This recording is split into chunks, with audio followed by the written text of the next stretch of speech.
விஜயும் காவேரியும் கூடிய சீக்கிரமா சேர்ந்தாதான் கதை நல்லா போகும்னு நினைச்சீங்கன்னா இந்த வீடியோக்கு மறக்காம லைக் பண்ணுங்க. காவேரி வந்து நர்மதாட்ட சொல்லிட்டு இருக்காங்க, இந்தாடி நீ பேசுன எல்லாமே கரெக்டு தான்டி, ஆனால் திடீர்னு விஜய் மாமா அப்படின்னு சொல்லி பேசிட்ட. அப்புறம் தான் நர்மதா மனசுக்குள்ள நினைச்சு பார்க்குறாங்க, நம்ம தெரியாம நம்மளே அறியாம விஜய் மாமான்னு சொல்லிவிட்டோம், அக்கா கேட்டால் நம்ம என்னன்னு சொல்லி சமாளிக்கலது அப்படின்னு யோசிக்கிறாங்க. அப்புறம் பார்த்தீங்கன்னா கங்கா வராங்க. கங்கா வந்துட்டு காவேரிட்ட சொல்லிட்டு இருக்காங்க, நர்மதெல்லாம் ஒன்றும் அப்படி சொல்லலடி, நீயா தான் அப்படி சொல்லிட்டு இருக்க அப்படின்னு சொல்றாங்க. அதுக்கு சொல்றாங்க, நர்மதா ஒன்னு சொல்லுறத நான் நல்லா கவனிச்சேன், நீ வேணும்னா கவனிக்காம இருக்கலாம், ஆனா நான் நல்லா கவனிச்சேன் அப்படின்னு காவேரி சொல்றாங்க. அதுக்கப்புறம் நர்மதா சொல்லிட்டு இருக்காங்க, நீ வந்து விஜய் சார்னு சொல்லிட்டு இருக்க, நான் என்னன்னு சொல்லி கூப்பிடுறது, நான் என்ன அண்ணனா சொல்லி கூப்பிட முடியும், அதான் மாமான்னு சொல்லி கூப்பிட்டேன், அதுக்கு என்ன இப்ப அப்படின்னு சொல்றாங்க நர்மதா. அதுக்கு காவேரி சொல்லிட்டு இருக்காங்க, ஏ நர்மதா நீ ஒன்றும் என்கிட்ட பொய் சொல்லல, நீ கரெக்டாக தானே சொல்ற அப்படின்னு சொல்றாங்க.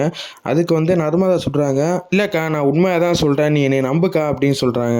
அப்போன்னு பார்த்தீங்கன்னா சாரதா கூப்பிட்றாங்க, ஏ காவேரி அப்படின்னு கூப்பிட்றாங்க. காவேரி சொல்லிட்டு இருக்காங்க, இரு நான் போயிட்டு வந்துடுறேன், அம்மா கூப்பிட்றாங்க அப்படின்னு இந்த இடத்த விட்டு போகிறாங்க. அப்போ வந்து காவேரி போனவரை நர்மதா வந்து கங்கா கிட்ட சொல்லிட்டு இருக்காங்க, கங்கா அக்கா எப்படியோ காவேரி அக்கா சொல்லி சமாளிச்சாச்சு அப்படின்னு சொல்கிறாங்க. இதோட அந்த ப்ரோமோ முடிஞ்சிருச்சு.